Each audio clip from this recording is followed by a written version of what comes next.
ये आकाशवाणी है। सेनापति टिकेंद्रजीत। 1857 की क्रांति को कुचलने के बाद अंग्रेजों ने ऐसे इलाकों को भी अपने अधीन करने का प्रयास किया जहां उनका आधिपत्य पहले नहीं था। पूर्वोत्तर भारत में मणिपुर एक ऐसा ही प्रदेश था। युवराज टिकेंद्रजीत सिंह उस समय मणिपुर राज्य के सेनापति थे। वॉयसरॉय के आदेश पर असम के कमिश्नर J.W. क्विंटन ने अपने सैनिकों के साथ 24 मार्च 1891 को मणिपुर के राजनिवास कांगला दुर्ग पर हमला बोल दिया। सेनापति टिकेंद्रजीत सिंह ने बड़ी वीरता से अंग्रेज सेना का मुकाबला किया, पर उनके पास साधन सीमित थे। अंततः 27 अप्रैल 1891 को अंग्रेज सेना ने कांगला दुर्ग पर अधिकार कर लिया और कुछ दिनों बाद अंग्रेजों ने सेनापति टिकेंद्रजीत सिंह और उनके साथी जनरल थांगल को 13 अगस्त 1891 के दिन इम्फाल के पोलो मैदान में फांसी दे दी। ये नाटक मणिपुर के शेर सेनापति टिकेंद्रजीत सिंह की वीरता पर केंद्रित है। लेखक हैं अतुल चंद्र हजारिका और निर्देशक हैं शिवशरण सिंह ठाकुर। आज प्रस्तुत है इस नाटक की पहली कड़ी।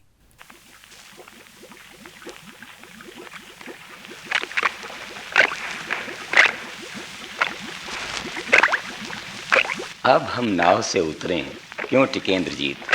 लोकताक झील की स्वच्छ सुंदर जल प्रवाह में ये नौका विहार कितना सुखदायक है, कितना सुंदर है जलाशय। मणिपुर की भाषा, संस्कृति, धर्म सबका मूल है ये मनमोहकता। कितना मनोरम है ये प्राकृतिक दृश्य। आज के इस नीरव नौका विहार का उद्देश्य केवल प्रकृति के सौंदर्य को निहारना ही नहीं है टिकेंद्रजीत। इस झील के बारे में घर जाकर भी एक रोचक कविता लिख सकते हो। खैर, अब ध्यान से मेरी बात सुनो। क्या है वो बात मंत्री महोदय? मैं मणिपुर के गरीब नवाज महाराज की बातें कहने जा रहा हूँ। जो बातें मुझे मालूम है वही? हाँ, उन्हीं को दूसरी बार जानने की जरूरत पड़ी है कुमार। महाराज तुम्हारे पिता चंद्रकीर्त सिंह से भी अधिक मणिपुर के प्रभावशाली राजा थे। क्यों, ठीक है ना? महाराज के राज्यकाल में मणिपुर की नगा, कुकी आदि प्रजाएं भी कंपित रहती थीं। उनके रहते किसी विदेशी अंग्रेज को हमारे इस स्वाधीन मणिपुर में अधिकार जमाने का मौका न मिला था। हाँ, उसे मैं स्वीकार करता हूँ। राजकुमार, शायद लोग समझते हैं कि तुम्हारे पिता चंद्रकीर्त के जमाने में मणिपुर की कीर्ति उज्जवल हुई थी, मगर ये थोंगाल जनरल वैसा नहीं सोचता। विदेशी अंग्रेज के अधीन रहकर वे अवश्य ही सुचारू रूप से शासन कर गए। फलतः अंग्रेज सरकार से काफी इनाम भी मिला। क्यों न मिलता? एक बार नहीं, 2 बार नहीं, कई बार उन्होंने टोपाल के विद्रोह दमन में अंग्रेजों की मदद की थी ना।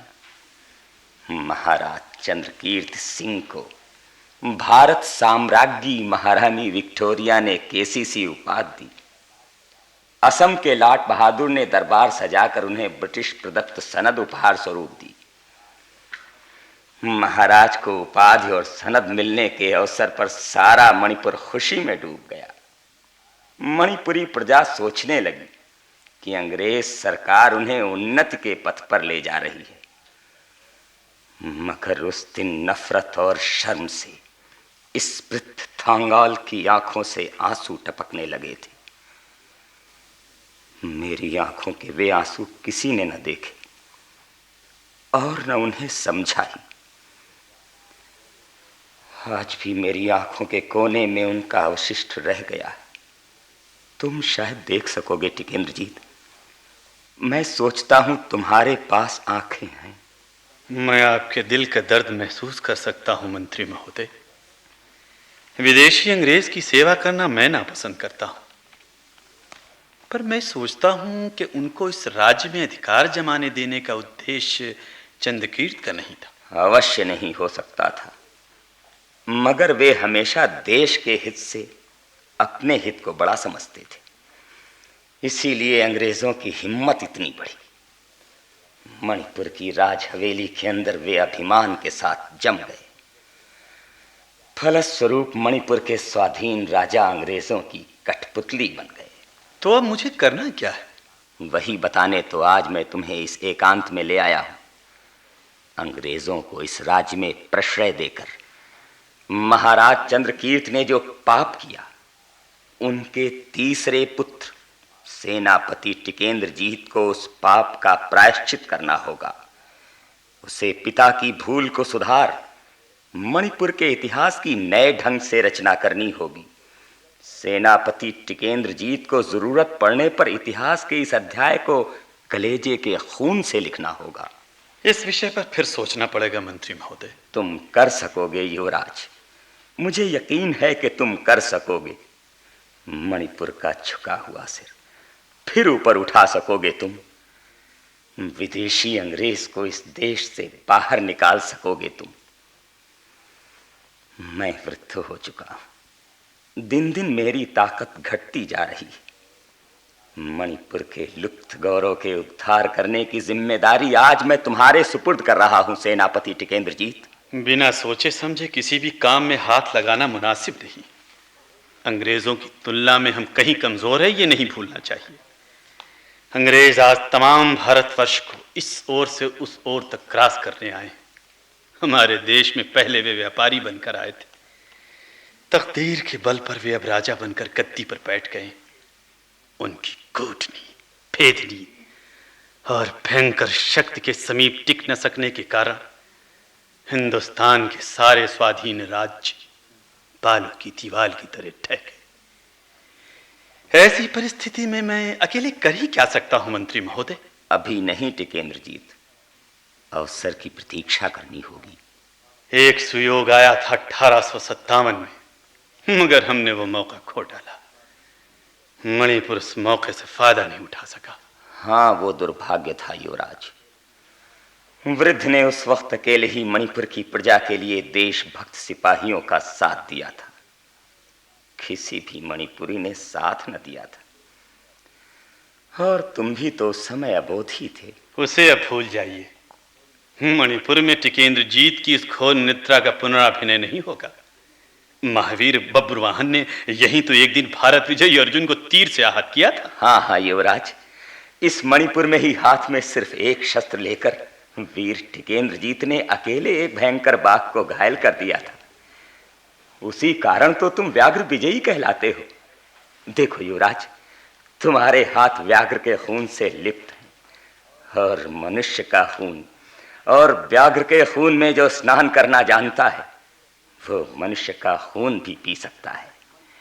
मनुष्य का खून, मणिपुर के दुश्मन का खून, शोषक अंग्रेजों का खून। समग्र मणिपुर शत्रु के रक्त से रंजित हो उठेगा। इस रक्त का पुरोहित बनूंगा मैं, राजमंत्री थोंगाल जनरल, और महासमर के सेनापति होगे तुम टिकेंद्रजीत।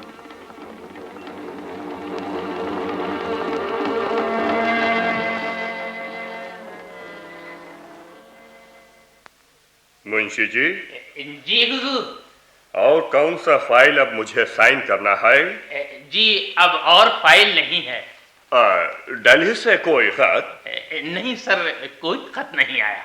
और शिलोंग से चीफ कमिश्नर बहादुर क्या कह रहे हैं, मुझे बताओ। मैं कुछ नहीं जानता हूँ सर। अच्छा ठीक है, तो हाँ अब तुम जा सकते हो। मैं छुट्टी देता हूँ तुम्हें। बहुत अच्छा। और देखो, कल मैं ऑफिस नहीं आऊंगा, समझे ना? जी हुजूर। कौन आया है देखो। बहुत अच्छा। बाहर सेनापति टिकेंद्रजीत हैं सर। ओह, सेनापति आया है। अच्छा, अब तुम जा सकते हो। सेनापति, तुम आ सकते हो। Good morning. Good morning. हम दोनों कल शिकार जाएंगे, हिरण मारेंगे, बाघ मारेंगे, खूब आनंद करेंगे। मैं तैयार हूँ, तुम्हें भी तैयारी करनी है। गेट रेडी सेनापति। एक नई खबर है साहब। क्या खबर है? तुम कह सकते हो, मैं तैयार हूँ सुनने के लिए। महाराज सूरचंद्र वृंदावन जाने वाले हैं। एजेंट साहब का हुक्म चाहिए। बहुत अच्छा, बहुत अच्छा। मैं दे सकता हूँ। हाँ, राजा वृंदावन जा सकते हैं, उन्हें जाने दो। मैं दिल्ली जाकर लिख दूंगा। लेकिन अब राज्य कौन करेगा?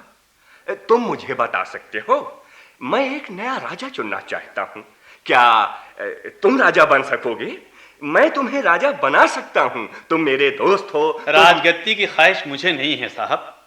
राजा के अलावा युवराज को ही गद्दी पर बिठाना मुनासिब है, और ये मणिपुर की पुरानी प्रचलित प्रथा है। उस प्रथा के अनुसार युवराज कुलचंद्र को ही अब राजा बनना चाहिए। क्या तुम यही निश्चय कर चुके? युवराज कुलचंद्र के राजा बनने से क्या तुम खुश होगे? जरूर साहब। भाई कुलचंद्र को राजा स्वरूप स्वीकार करने में मुझे कोई एतराज नहीं, और मेरे ख्याल से सारे मणिपुर निवासी खुशी से उनका अभिनंदन करेंगे। ठंगाल जनरल खुश होगा। हाँ हाँ, वो भी खुश होगा। बहुत अच्छा, बहुत अच्छा। तो कुलचंद्र मणिपुर का राजा बनेंगे और तुम बनोगे मणिपुर के युवराज। सूरचंद्र को गद्दी से उतारा जाए, वो गद्दी के उपयुक्त नहीं। अच्छा, अब पोलो फील्ड में जाना होगा। तैयार हो टिकेंद्र जी? आइए साहब, बाहर मेरा घोड़ा तैयार है। बहुत अच्छा, ठीक है, ठीक है।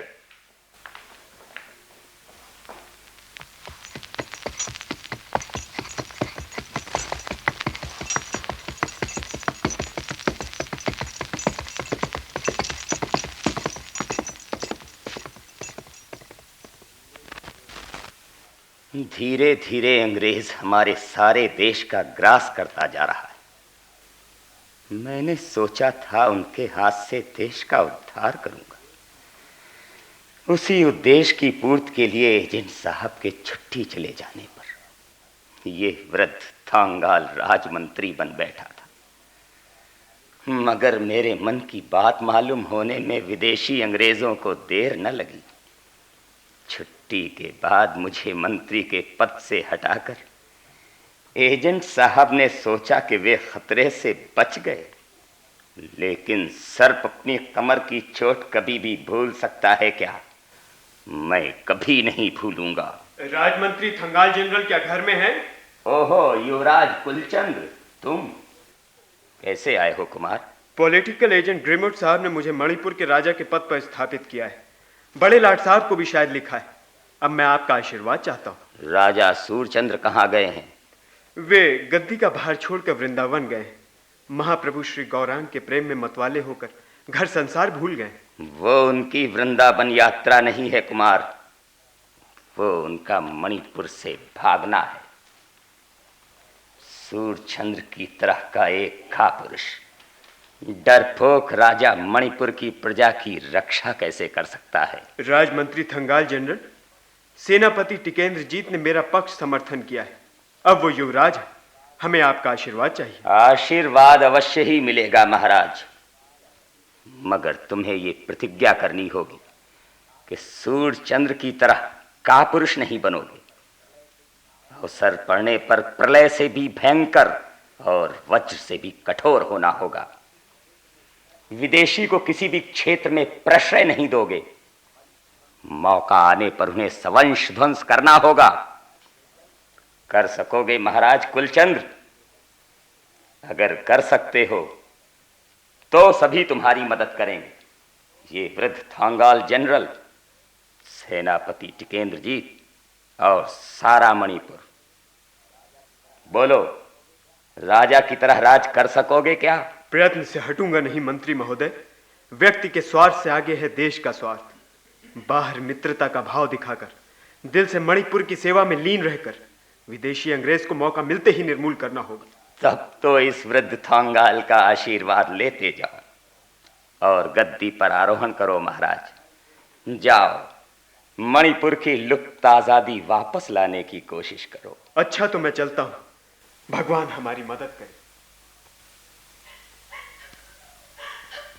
मेरी रक्षा करो, रक्षा करो पिताजी। मैं बड़ी अभागिनी हूँ। कौन हो तुम? क्यों आज आंगन में खड़ी होकर सुबकने लगी हो? मेरा नाम मधु मंजरी है। हाँ, ऐसा लगता है कि मैंने तुझे पहले कभी देखा। कहाँ देखा था तुझे?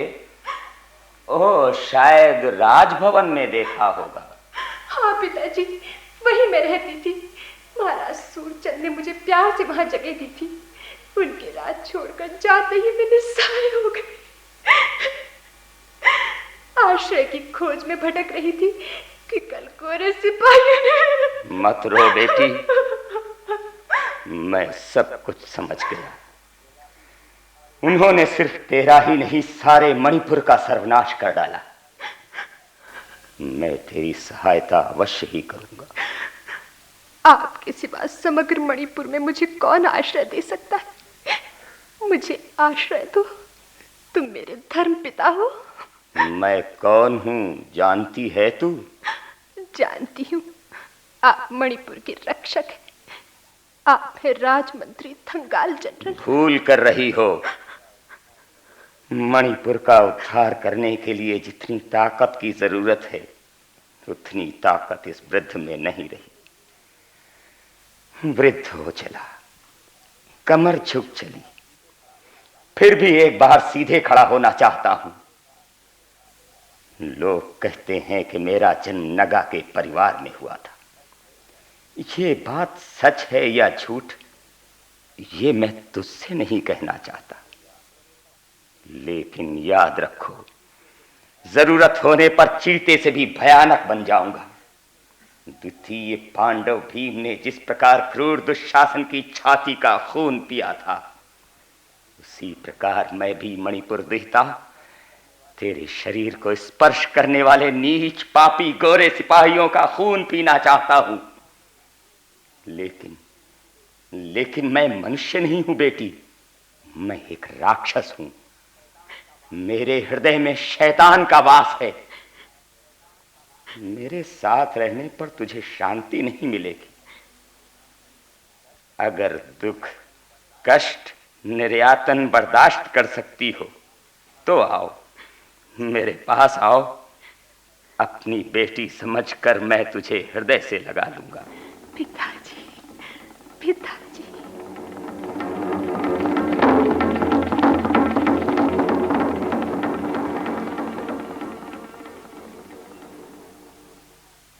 क्या सेनापति साहब घर में हैं? लगता है रसिक बाबू आया है, एजेंट साहब का क्लार्क। रसिक बाबू आ जाइए। नमस्कार सेनापति साहब। नमस्कार, क्या समाचार? साहब ने आपको याद किया है। क्यों? शायद पोलो खेलने के लिए वे पागल हो रहे हैं। अच्छी बात। एक बात बताओ रसिक बाबू, क्या भारत सरकार से कोई खत आया? खत तो हमेशा आते ही हैं, लेकिन आप किस खत का जिक्र कर रहे हैं? तुम्हारे साहब ने युवराज कुलचंद्र को राजा बनाया और मुझे युवराज, मगर ये काफी नहीं, भारत सरकार की स्वीकृति लेनी होगी। उसके बारे में दिल्ली से कोई खत आया? समझ गया हुजूर, वो राजा कुलचंद्र की कंफर्मेशन की खबर, उसके बारे में तो ठीक कुछ नहीं सुना गया। हाँ, ये अवश्य सुना है कि राजा सूरचंद्र ने अब शिलचर में नई विपत्ति की सृष्टि की है। क्या हुआ है, साफ साफ बताओ ना। ये बहुत ही गोपनीय बातें हैं। हाँ, मगर आपने जब पूछा तो सेनापति साहब, मैं कहे बिना कैसे रह सकता हूँ। सुनिए, वो एजेंट साहब ने सूरचंद्र को मणिपुर छोड़कर जाने के लिए एक पास दिया था। उसमें लिखा था कि उन्होंने इच्छापूर्वक मणिपुर की गद्दी त्याग दी थी, लेकिन अंग्रेजी में लिखे होने के कारण और राजा के समझने में कठिनाई हुई। बाद में शिलचर आकर उस पास का सही अर्थ समझा, तब उन्होंने शिलंग कलकत्ते तक दौरा किया हुजूर। उन्होंने कहा कि एजेंट साहब ने जो लिखा था वो बिल्कुल गलत है।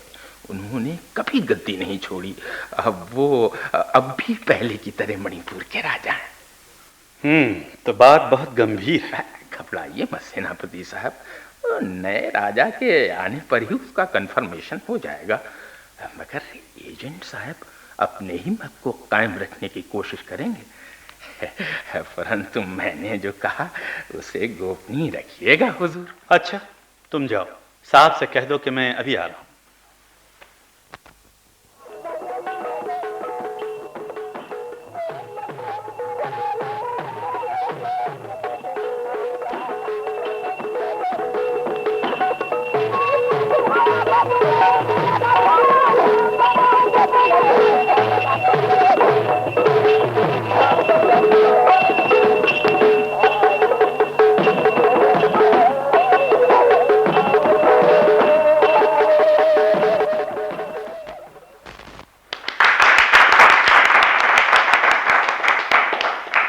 अनोखा है ये रास नृत्य, देख देख कर भी तृप्त नहीं होती।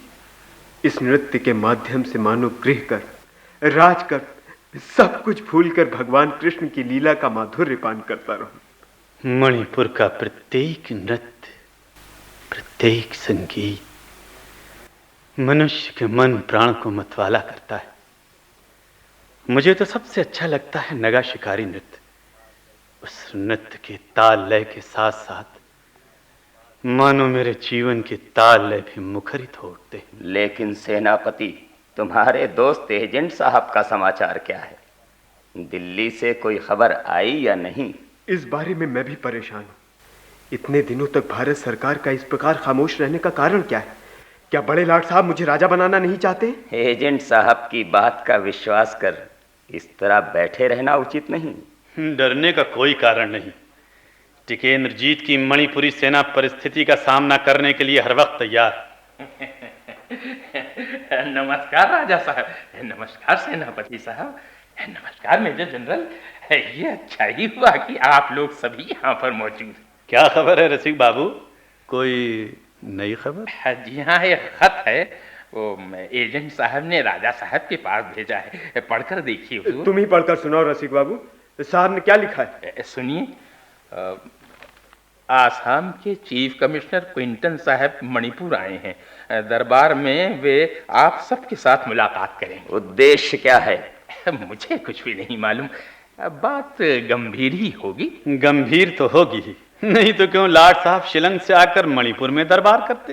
राजा साहब, सेनापति साहब, आप सबको दरबार में हाजिर होना होगा, इसके ही लिए एजेंट साहब ने खत भेजा है। क्या होगा उस दरबार में, और वहां हमारी जरूरत भी क्या है? होगा कुछ राजा साहब। भारत सरकार से जो खत आया है उसे कमिश्नर साहब स्वयं पढ़कर सुनाएंगे। क्या लिखा है उस खत में, तुम जानते हो रसिक बाबू? मुझे कैसे मालूम होगा सेनापति साहब, मालूम होता तो अवश्य ही कह देता। वो एजेंट साहब ने कहा है कि सेनापति टिकेंद्रजीत की उपस्थिति लाजमी है। टेलीग्राम, सेनापति के नाम एक टेलीग्राम। कैसा टेलीग्राम है, देखना तो रसिक बाबू। बहुत अच्छा। हाँ पढ़ो तो, कहाँ से आया, क्या लिखा है? टेलीग्राम कलकत्ते से आया है, प्रेषक का नाम नहीं है, शायद सेनापति के कोई दोस्त होंगे। लिखा है, large tiger is shortly to be bagged in Manipur. मतलब कि जल्दी ही मणिपुर में एक बड़ा बाघ पकड़ा जाएगा। इसका अर्थ? मैं एक अर्थ समझ रहा हूं। क्या? चीफ कमिश्नर साहब का दरबार, उसमें मणिपुर का राजा, युवराज सभी आमंत्रित। तब इसमें कोई संदेह नहीं कि टिकेंद्रजीत को पकड़ने के लिए ये चाल चली गई। तो अब हमें क्या करना है? शायद दरबार में हाजिर न होना ही बेहतर होगा। दरबार में जाकर सभी बातें स्पष्ट रूप से समझनी होंगी। डरना मत भैया, इतनी आसानी से टिकेंद्रजीत को कोई नहीं पकड़ सकता। पहले पहल दोस्त के रूप में देखेंगे। अगर उसका फल अच्छा नहीं मालूम होगा तो तलवार से तलवार का और गोली से गोली का जवाब देंगे। अब हमारा प्रधान कर्तव्य राज सेना को प्रतिक्षण तैयार रखना। शाबाश सेनापति, शाबाश। मैं भी इसी पक्ष में हूं।